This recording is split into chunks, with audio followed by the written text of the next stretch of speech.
Hi all, I hope you all are fine by the grace of almighty. നിങ്ങളെല്ലാവരും സർവശക്തൻ്റെ അനുഗ്രഹം കൊണ്ട് സുഖമായിരിക്കണു എന്ന് ഞാൻ പ്രതീക്ഷിക്കുന്നു.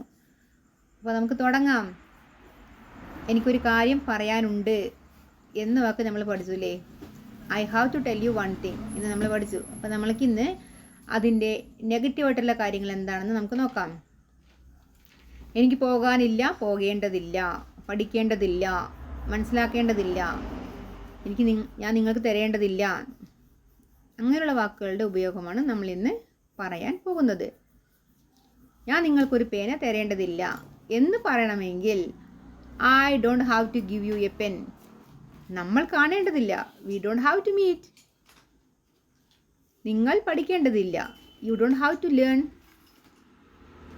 അവർ കളിക്കേണ്ടതില്ല, they don't have to play. അതേസമയം ഒരാളെക്കുറിച്ച് പറയുന്നതാണെങ്കിലോ, അദ്ദേഹത്തിന് നിങ്ങളെ സഹായിക്കേണ്ടതില്ല എന്ന് പറയണം. എങ്ങനെ പറയും? He doesn't have to help you. He doesn't have to help you. Or does എന്ന വാക്കാണ് വരിക. ഡസ്, ഇപ്പം നെഗറ്റീവ് പറയുമ്പോൾ doesn't. He doesn't have to help you. അദ്ദേഹം നിങ്ങളെ സഹായിക്കേണ്ടതില്ല. ഓക്കെ, അവർക്ക് കാർ ഓടിക്കേണ്ടതില്ല. She doesn't have to drive a car. എൻ്റെ ഫ്രണ്ട് എന്നോട് ഇംഗ്ലീഷ് സംസാരിക്കേണ്ടതില്ല. എങ്ങനെ പറയും?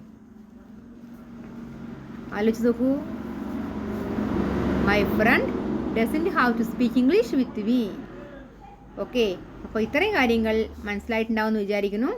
അപ്പോൾ അടുത്ത വീഡിയോയിൽ കാണുന്നത് വരേക്കും തൽക്കാലത്തേക്ക് വിടാം. Okay, by.